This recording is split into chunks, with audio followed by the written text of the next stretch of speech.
Welcome to legal free के इस YouTube channel पे। और हर बार की तरह मैं लीगल अवेयरनेस पे वीडियोस बनाता रहता हूँ। साथ ही साथ मैं आपको बता दूं कि जब भी कोई वैकेंसी आती है, लीगल वैकेंसी या फिर इंटर्नशिप अपॉर्चुनिटी भारत सरकार के किसी भी डिपार्टमेंट में, तो मैं वो इन्फॉर्मेशन भी आपके साथ शेयर करता हूँ। चलिए अब आज की इस वीडियो में मैं बात करने वाला हूँ भारत सरकार की जो मिनिस्ट्री है, मिनिस्ट्री ऑफ फाइनेंस, उसका एक डिपार्टमेंट है जिसका नाम है डिपार्टमेंट ऑफ फाइनेंशियल सर्विसेज। इनकी जो ऑफिशियल वेबसाइट है वहाँ पर 27 जून 2024 को एक सर्कुलर निकला है। और ये जो वैकेंसीज हैं, बेसिकली ये सर्कुलर बता रहा है कि लॉ रिसर्चर की कई सारी वैकेंसी हैं, और लेकिन ये कॉन्ट्रैक्ट बेसिस पे है, यानी कि इन्होंने कॉन्ट्रैक्ट लिख दिया है जबकि कॉन्ट्रैक्ट लिखना था। चलिए ठीक है। तो और ये जो वैकेंसीज होंगी वो डीआरटी दिल्ली में होगी, डीआरटी चंडीगढ़ में और डीआरटी जयपुर में होगी। अगर आपको इसके बारे में डिटेल नहीं पता कि डीआरटी क्या है तो मैं थोड़ा सा आपको बता देता हूँ। पहले तो सबसे पहले तो मैं आपको ये तो बता दूं आखिर डीआरटी होता क्या है। डीआरटी की जो फुल फॉर्म है डेट रिकवरी ट्राइब्यूनल। हमारे देश में फिलहाल अभी जो है करंटली 39 डीआरटीज हैं, उसमें से 3 डीआरटी दिल्ली में है और उसी तरह से चंडीगढ़ में भी 3 है और एक हो गया जयपुर में। तो ये जो 7 डीआरटी जो हैं, जो मैंने अभी मेंशन करे, यहाँ पर आपकी वैकेंसीज निकली है, यानी कि लॉ रिसर्चर की जो वैकेंसी है इन 7 जगह पे है। यानी आपकी जो पोस्टिंग होगी इन्हीं 7 में से कहीं पर भी हो सकती है। अब ये डिपेंड करता है कि आपने जब फॉर्म फिलअप करेंगे आपने चॉइस कहाँ पर टिक करा है, आपको टिक करना है फॉर्म में। तो इतना तो आपको समझ आ गया होगा। अब मैं आपको बता दूं जो DRT basically date recovery tribunal है,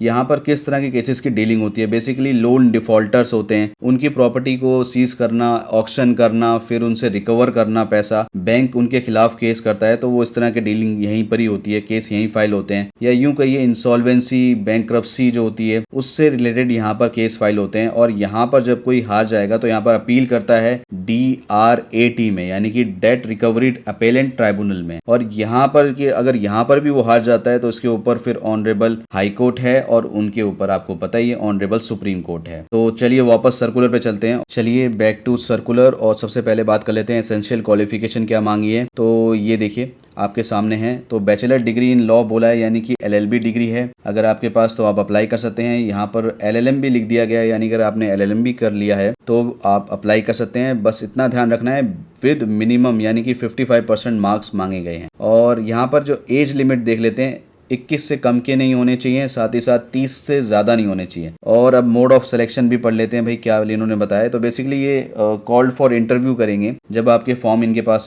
सबमिट हो जाएंगे। और रिस्पेक्टिव जैसे मैंने बताया था ना, DRT 1, 2, 3 जैसे दिल्ली में है, जैसे चंडीगढ़ में, एक जयपुर में है, तो जहां आपने टिक करके अप्लाई करा होगा वहां पर के आपकी कमेटी जो है वो आपको कॉन्टेक्ट करके बुलाएगी इंटरव्यू के लिए। ठीक है। चलिए अब आपको ये बात भी बता दें कि पॉइंट नंबर 3 में यहाँ पर इन्होंने ये एड्रेस मेंशन किया हुआ है। आपको इस एड्रेस पे अपना एनवलप जो है, अपना फॉर्म जो है विद रिलेवेंट डॉक्यूमेंट जो होंगे वो सेल्फ अटैच करके आपको इस एड्रेस पे यहाँ पर भेजना है। और ये 8 अगस्त 2024 से पहले आपका इनके पास पहुँच जाना चाहिए। ठीक है। अब उसमें फॉर्म में क्या फिल करना है ये देख लेते हैं। ये एनेक्चर 1 में इन्होंने फॉर्म दे रखा है, इसी सर्कुलर के साथ ही है अटैचमेंट। ठीक है। ये मैंने डिस्क्रिप्शन बॉक्स में भी नीचे डाल दिया है, आप क्लिक करके डाउनलोड करके आप फिलअप कर लीजिएगा।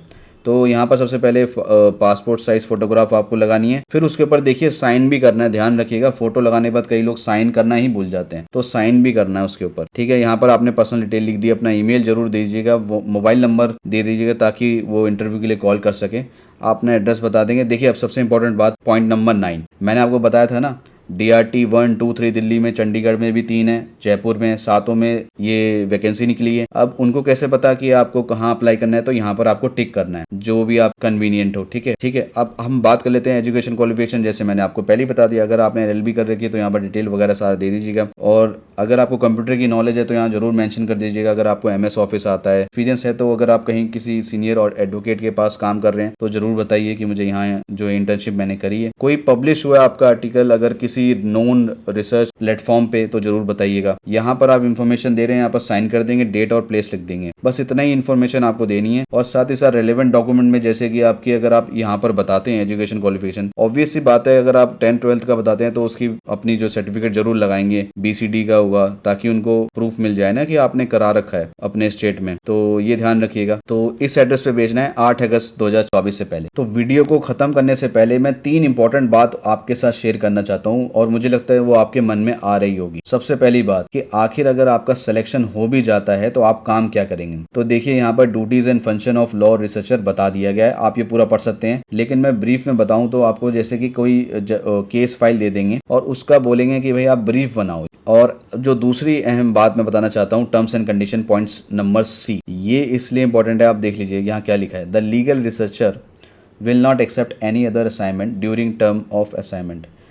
She shall not practice as an advocate in any court of law during the course of his assignment. आप समझिए इसका मतलब, यानी कि अगर आपने ये पोजीशन ले ली, आप ये यहाँ पर काम कर रहे हैं, आप उस दौरान प्रैक्टिस नहीं कर सकते, बेसिकली आप केस नहीं लड़ सकते। तीसरी बात मेरी ये इंपॉर्टेंट है, आप में से कई लोग सोच रहे होंगे कि 30,000 मंथली दे रहे हैं तो ये थोड़ा कम तो नहीं है। तो ये देखिए इंपॉर्टेंट बात, नेचर ऑफ एंगेजमेंट में आप देखिए क्या लिखा है यहाँ पर, पॉइंट नंबर सी इसका भी, experience certificate will be issued by the respective PO after completion of contract period. यानी जो आपका कॉन्ट्रैक्ट पीरियड जैसे ही कंप्लीट होगा तो जो आपके प्रिसाइडिंग ऑफिसर होंगे वो एक्सपीरियंस सर्टिफिकेट इशू करेंगे। तो कितनी अच्छी बात है, देखो एक तो आपको पैसे भी दे रहे हैं, ऊपर से एक्सपीरियंस सर्टिफिकेट भी दे रहे हैं। अब आप सोच रहे होंगे एक्सपीरियंस सर्टिफिकेट से क्या होगा, मैं आपको बता दूं इसके बाद कई सारी ऐसी वैकेंसी आती हैं, मैंने खुद देखी है, जिसमें वो बोलते हैं कि अगर आपने किसी गवर्नमेंट एजेंसी या फिर अथॉरिटी के से एक्सपीरियंस है तो आपको प्रीफर किया जाएगा। इस तरह की वैकेंसीज आती हैं, तो वहां पर आपको बहुत काम आएगा। यानी कि आप जो कंपटीशन है ना वहीं ब्रेक कर दोगे अगर आपको 1 ईयर का भी मिल जाए यहाँ से। तो ये भी एक प्लस पॉइंट है। तो इस वीडियो में इतना ही, धन्यवाद।